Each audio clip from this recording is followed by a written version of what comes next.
So if you're a founder, you've probably asked yourself this terrifying question, maybe more than once. When is the right time to launch?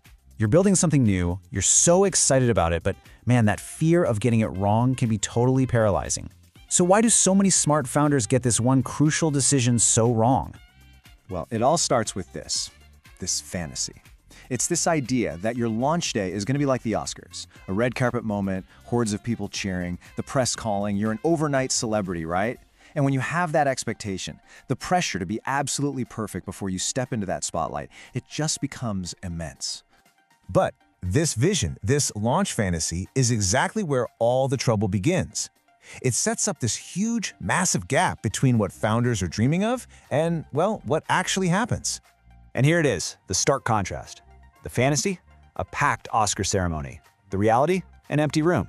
You launch, and all you hear is crickets. No one shows up, no one seems to care. And that silence is absolutely devastating when you've built up this grand fantasy in your head. This brings us to probably the most important point of this whole thing.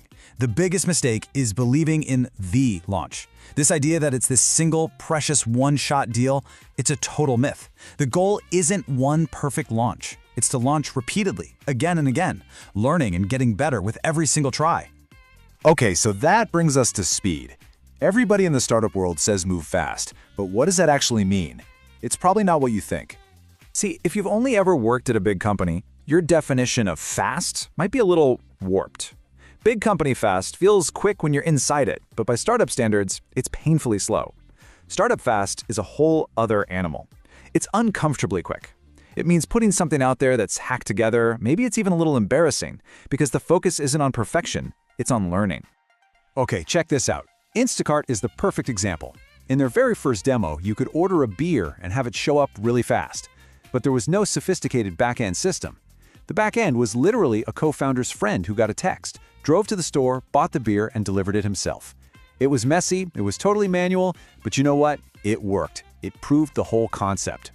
And then you've got Brex, another fantastic example, but kind of from the opposite direction. They had no user interface, like at all. When you signed up, you just got a virtual credit card that worked. That was it. No dashboard to see your spending, no transaction history, nothing. They focused on the single most important thing and just shipped it, proving people wanted it before they built anything else. So, if launching fast and imperfectly is the right move, what's stopping founders from doing it? Well, it usually comes down to one thing: fear. The fear of what people will think when they see something that isn't totally polished. Let's actually get specific about these fears. Founders worry that people will think their product is ugly. They're terrified that a user will immediately find that one tiny flaw that they're already insecure about. They worry a competitor will see it, or that an investor will judge it too early. But here's the thing. When you actually game out the worst-case scenario for any of these fears, you realize it's fine. The world doesn't end. And all this fear leads to the classic avoidance tactic, the wait list.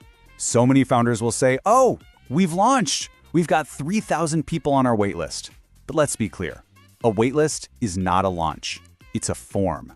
You can't get real, meaningful feedback about your product from people filling out a form. You only learn when they actually use the thing. This brings us to the most common excuse that founders use to delay launching. They fall into what I call the exception trap. This is that moment in the conversation where a founder will go, okay, I hear ya. But what about Stripe? What about Rippling? They took their sweet time, they waited to build something really solid, and they're huge successes. Aren't they the exception to your rule? This is such a critical point, we really have to unpack it. Let's take that Rippling example founded by Parker Conrad. Yes, Rippling took about 1.5 years to launch, but, and this is a huge but, this was Parker's second time building a company in this exact same space. His first company, Zenefits, was the ultimate example of launching fast. It was basically just a bunch of forms with no real backend. And through Zenefits, he gained this incredibly deep, almost unique level of expertise. He earned the right to wait with Rippling because he already knew exactly what to build. And that's the trap right there. Most founders, most of us, we only see the 5% of a success story. You know, the shiny public part. We miss the other 95%, the messy beginnings, the ugly first versions, the manual hacks. And that 95%, that's where all the real learning happens. And you know what? You can see this for yourself. Here's a practical tip. Go to the blog of a company you admire, like GitHub. Use the Wayback Machine or just scroll all the way back to their very first posts. Look at the screenshots. See how ridiculously simple the feature announcements were? You'll realize that even the giants of today started small, simple, and most importantly, fast. So this brings us to the final crucial takeaway. This isn't about some far-off decision you'll make someday. It's about a choice you make every single day. Let's just be blunt for a second.